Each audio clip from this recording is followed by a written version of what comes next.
Yeah, you're enjoying it, but weather in the 80s in early February has a lot of our plants wondering what the heck is going on, and gardeners, of course, worry about what to do if the winter weather returns. The solution, simple and natural, thanks to the man we all know as the Dirt Doctor. Howard Garrett is here, author of the Organic Manual, just re-released and updated.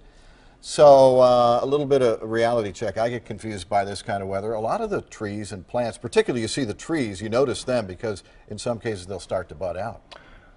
Some are flowering, some have already leafed out. Some, like the big bay in my backyard, get zapped like this. Yeah. And one of the things people ask me is, what do you do when this happens? You know, there's really nothing you can do. If the leaves come off easily like that, that's a good sign. If they stick on the plant and don't come off easy, that's a bad sign. Oh, really? You may have some damage.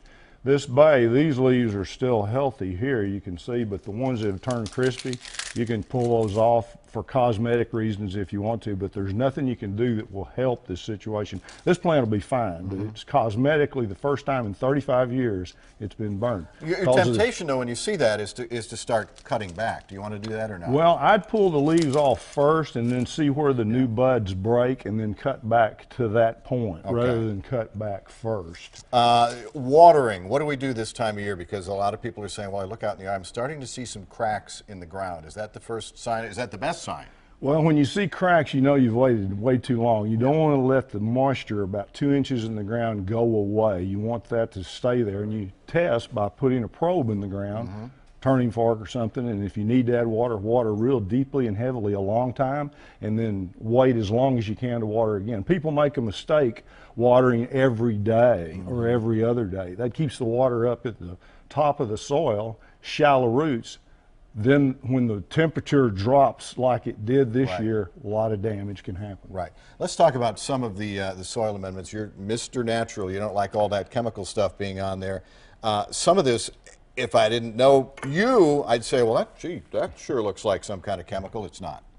Well, using these products instead of the synthetic chemical fertilizers is another way to save water and not have to water as often. When you use compost, which is what this is, and when you use organic fertilizer, which is a blend of various meals and things like that, or corn gluten meal, which is a natural pre-emergent, and especially lava sand, the moisture will stay in the soil at just the right level for a much longer period of time, and you can get a savings on your water bill 40 to 50%. If I put something like cornmeal on my yard, I'm not that smart. I worry about, is this going to attract bugs or critters who want to eat the cornmeal? Not at all. As a matter of fact, when you use things like cornmeal, you get a natural pre-emergent situation, and if you use something like dry molasses with it, it'll run off all the fire ants. They'll get away from it because it stimulates biological activity.